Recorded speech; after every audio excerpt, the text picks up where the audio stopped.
الحمد لله رب العالمين والعاقبة للمتقين والصلاة والسلام على أشرف الأنبياء والمرسلين وعلى آله وأصحابه أجمعين ومن تبعهم بإحسان إلى يوم الدين. أما بعد، فقد قال الله تبارك وتعالى: فأعوذ بالله من الشيطان الرجيم: يا أيها الذين آمنوا إذا قمتم إلى الصلاة فاغسلوا وجوهكم وأيديكم إلى المرافق وامسحوا برؤوسكم وأرجلكم إلى الكعبين. الآية. معزز حضرین، پچھلے دروس میں مسواک سے متعلق جو مختلف مسائل تھے مسواک سے ملتے جلتے، ان مسائل پر ہماری گفتگو ہوئی تھی، جیسے کہ نبی اکرم صلی اللہ علیہ وسلم زبان پر بھی مسواک کیے ہیں، اس کی دلیل میں پیش کی تھی. اسی طرح ایک مسئلہ ہم خواتین سے متعلق پڑھے تھے کہ یہ جو فضیلت مسواک کرنے کی ہے، یہ صرف مردوں کے لیے ہے یا خواتین کے لیے بھی ہے؟ تو خواتین کے لیے بھی یہ فضیلت ہے، بلکہ خواتین کا مسواک کرنے کا ثبوت میں پیش کیا تھا عائشہ رضی اللہ عنہا کے عمل سے. آج سے انشاءاللہ العزیز وضو سے متعلق مسائل باذن اللہ تعالی ہم جانیں گے. وضو یہ عربی لفظ ہے، اس کو 3 طرح سے پڑھا جاتا ہے اور تینوں طرح پڑھنے کے الگ الگ معنی آتے ہیں. واو کے زبر کے ساتھ وضو، واو کے زیر کے ساتھ وضو، واو کے پیش کے ساتھ وضو. تو واو کے پیش کے ساتھ ہی اصل وضو ہے، جس کو ہم وضو کرنا بولتے ہیں. وضو کرنا نہیں ہوتا ہے بلکہ وضو کرنا. واو کے پیش کے ساتھ وضو، اس کے معنی ہیں وضو کرنا. توضأ یتوضأ توضؤا، اس کے معنی ہوتے ہیں وضو کرنا. هل توضیت، عربی زبان میں پوچھا جاتا ہے کیا تم نے وضو کیا، تو اس کا معنی ہے توضأ سے وضو کرنا. واو کے زبر کے ساتھ اس کا معنی ہوتا ہے ایسے پانی کو کہا جاتا ہے جس سے وضو کیا جاتا ہے.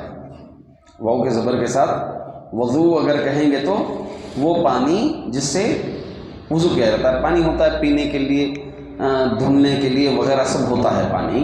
تو واو کے زبر کے ساتھ اسی پانی پر اطلاق ہوتا ہے جو وضو کے لیے استعمال ہوتا ہے. تیسرا، واو کے زیر کے ساتھ وضو اس برتن کو یا اس لوٹے کو کہتے ہیں جس میں وضو کا پانی بھرا جاتا ہے. تو ہو گئے تینوں لفظ اور تینوں حرف کے حرکات جو ہے زبر، زیر، پیش، تینوں کا معنی الگ الگ ہو گیا. واو کے پیش کے ساتھ وضو کرنا، واو کے زبر کے ساتھ وضو کا وہ پانی جس سے وضو کیا جاتا ہے. اور نمبر 3 وضو، اس کے معنی ہیں وہ لوٹا جس میں وضو کا پانی بھرا جاتا ہے. وضو کا معنی یہ وضاعت سے ماخوذ ہے. اس کے اصل معنی ہیں خوبصورتی اور پاکی کے. وضو کے معنی اصل کیا ہیں؟ خوبصورتی اور پاکی کے. وضو کو وضو کیوں کہتے ہیں؟ اس لیے کہتے ہیں کہ وضو کرنے والا آدمی وضو جب کرتا ہے تو اس کو خوبصورت بنا دیتا ہے.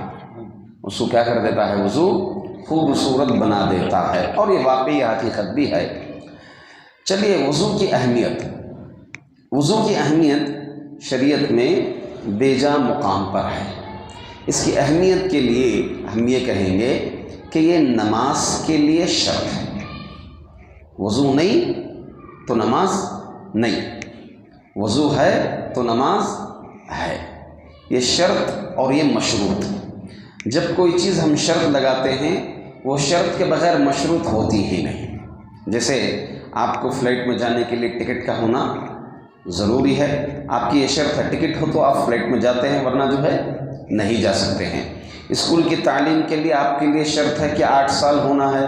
اگر 8 سال ہیں تو آپ کو اس میں داخلہ کیا جائے گا، ورنہ داخلہ نہیں. تو ہر چیز میں، دنیا کے ہر معاملات میں شروط داخل کیے جاتے ہیں. دنیا کے کئی کاموں میں شروط داخل کیے جاتے ہیں. ان شروط کے مطابق ہی جو ہے مشروط ہوتا ہے معاملہ. اگر یہ شرط ہی نہیں تو مشروط کا معاملہ ہے ہی نہیں۔ دیکھیں، ایک ہے رکن اور ایک ہے شرط، یہ دونوں میں فرق ہے۔ ایک ہے رکن اور ایک ہے شرط۔ رکن کس کو کہتے ہیں؟ رکن اگر نہ ہو تو وہ عمل ہی نہیں ہوا، اس کی کمپلیٹ کے لیے ضروری ہے۔ جیسے نماز کے ارکان، اگر ہم ایک رکن بھی چھوڑ دیتے ہیں، انکار کر دیتے ہیں، کیا ہو گیا؟ کافر ہو گئے۔ نماز کے جو 5 اس کے جو ارکان ہیں، اسلام کے جو ارکان ہیں، ایمان کے جو ارکان ہیں، 5 اور 6 ارکان، اگر کوئی ایک رکن بھی چھوڑ دیتا ہے، ایک رکن کا بھی انکار کرتا ہے، نہیں میں اللہ پر ایمان لاؤں گا، فرشتوں پر ایمان لاؤں گا، نبیوں پر ایمان لاؤں گا، آخرت کے دن پر ایمان لاؤں گا، تقدیر پر ایمان نہیں لاؤں گا، بولے تو ختم، کافر ہے نا وہ کافر ہو گیا، وہ مومن نہیں ہو سکتا۔ ہاں، شرط بھی نہیں ہے تو ویسا ہی ہے معاملہ، رکن نہیں ہے تو معاملہ ایسا ہی ہے۔ شرط بھی نہیں ہے تو عمل نہیں ہے، رکن نہیں ہے تو عمل نہیں ہے۔ تو پھر دونوں میں فرق کیا ہے؟ شرط میں اور رکن میں کیا فرق ہوگا بتائیے آپ لوگ؟ شرط میں اور رکن میں کیا فرق ہوگا؟ نماز کے لیے ہی مثال دیتا ہوں میں، جیسے وضو نماز کے لیے شرط ہے، وقت نماز کے لیے شرط ہے۔ اگر کوئی اب فجر پڑھتا ہوں تو ہو سکے گا، شرط کیا ہے؟ وقت آنا، فجر طلوع فجر کا وقت ہو تب جو ہے ہم فجر کی نماز پڑھ سکتے ہیں، اس سے پہلے نماز پڑھ سکتے نہیں پڑھ سکتے، یہ بھی شرط ہے۔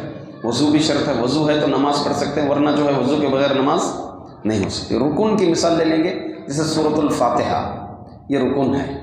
اگر سورۃ الفاتحہ چھوٹ گیا تو رکعت چھوٹ گئی، رکعت چھوٹ گئی تو نماز ہی ختم۔ اب دونوں میں فرق کیا ہے؟ شرط اور رکن میں فرق کیا ہے؟ بہت اچھے، بہت اچھے، آپ کہنا جو چاہ رہے ہیں وہ سمجھ گئے بات یہ ہے کہ رکن اس عبادت کا ایک حصہ ہوتا ہے، اس عبادت کا ایک حصہ ہوتا ہے۔ شرط یہ ایک الگ عمل ہوتا ہے، خارجی عمل ہوتا ہے۔ جیسے نماز میں سورۃ الفاتحہ رکن ہے، سجدہ رکن ہے، رکوع رکن ہے، تشہد رکن ہے۔ ہاں، یہ سب چیزیں کیا ہیں؟ نماز کے ارکان ہیں۔ اب یہ پورے قسمیں ہیں، اسی عبادت میں داخل ہیں۔ رکن کیا ہوتا ہے؟ اسی عبادت کا ایک حصہ ہوتا ہے، جبکہ شرط یہ الگ خارجی عمل ہوتا ہے۔ جیسے وضو ایک الگ عمل ہے، نماز ایک الگ عمل ہے۔ اگر وضو ہو تو نماز پڑھنا ضروری ہے؟ ضروری ہے؟ وضو ہو تو نماز پڑھنا ضروری ہے؟ نہیں۔ آدمی کوئی وضو کیا ایسے ہی، نماز پڑھنا ضروری ہے اس کے لیے؟ نہیں ہے۔ نماز کے لیے وضو ضروری ہے، وضو ہو تو نماز پڑھنا ضروری نہیں ہے۔ تو یہ دونوں جو ہے الگ الگ حصے ہیں۔ تو چلیے، اللہ رب العزت اس کی دلیل کیا ہے کہ یہ وضو جو ہے نماز کا ایک حصہ ہے، نماز کے لیے شرط ہے۔ اسی طرح وضو ایک اور عمل کے لیے شرط ہے، کس چیز کے لیے؟ تلاوت قرآن کے لیے۔ گرچہ اختلاف ہے، قرآن کی تلاوت کرنے کے لیے تو وضو شرط نہیں ہے جی، غسل میں تو وہ تو شامل ہو گیا۔